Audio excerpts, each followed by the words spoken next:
ये देखो, अयोध्या नगरी के राजा राम जी ने तो दीक्षा ले ली। वो तो मुनि बन गए।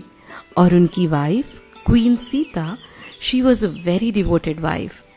सीता जी ने पृथ्वीमती माता जी से दीक्षा ली थी और बहुत तपस्या की।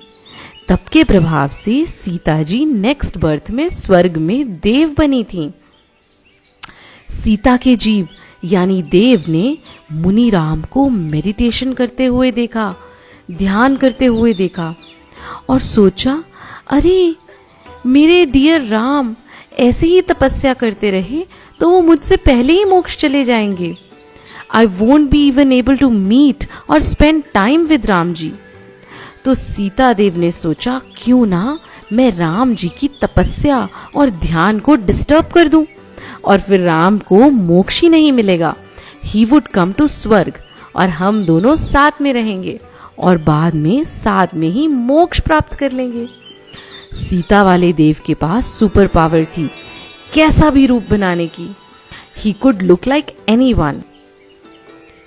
वो मुनि राम के पास सीता का रूप बनाकर गई और उनके पास जाकर कहने लगी, हे राम, बड़ी मुश्किल से मैंने आपको पाया है, अब आप ही मुझे सहारा दीजिए, मेरे साथ रहिए। अभी इस यंग एज में आप इतना ध्यान क्यों कर रहे हैं? मगर रामचंद्र जी तो अपनी आत्मा में लीन थे। वो सीता को पास आया देखकर या उसकी किसी भी बात से डिस्टर्ब ही नहीं हुए। He was like an immovable mountain। जैसे जोर जोर से चलने वाली हवा किसी माउंटेन को हिला ही नहीं सकती, ऐसे ही सीता की किसी भी ट्रिक ने मुनि राम के ध्यान को भंग नहीं किया, डिस्टर्ब नहीं किया। राम तो अपनी आत्मा में कंप्लीटली सेटिस्फाइड थे और एकदम ब्लिसफुल थे।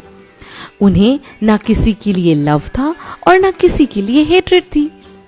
जब सीता को लगा कि इनका ध्यान तो ब्रेक ही नहीं हो रहा, तो सीता ने अपनी स्पेशल पावर से क्या किया, उन्होंने 1000 से भी ज्यादा गर्ल्स को बुला लिया।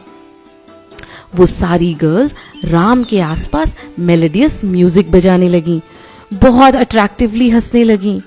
मेडिटेशन करते हुए राम को डिस्ट्रैक्ट करने के लिए वहाँ का पूरा एम्बियंस उन्होंने बहुत ही अट्रैक्टिव और इंटरेस्टिंग बना दिया था। मगर मुनि राम जी को उत्तम आकिंचन्य धर्म का ज्ञान था। He knew that his आत्मा is beyond all emotions, all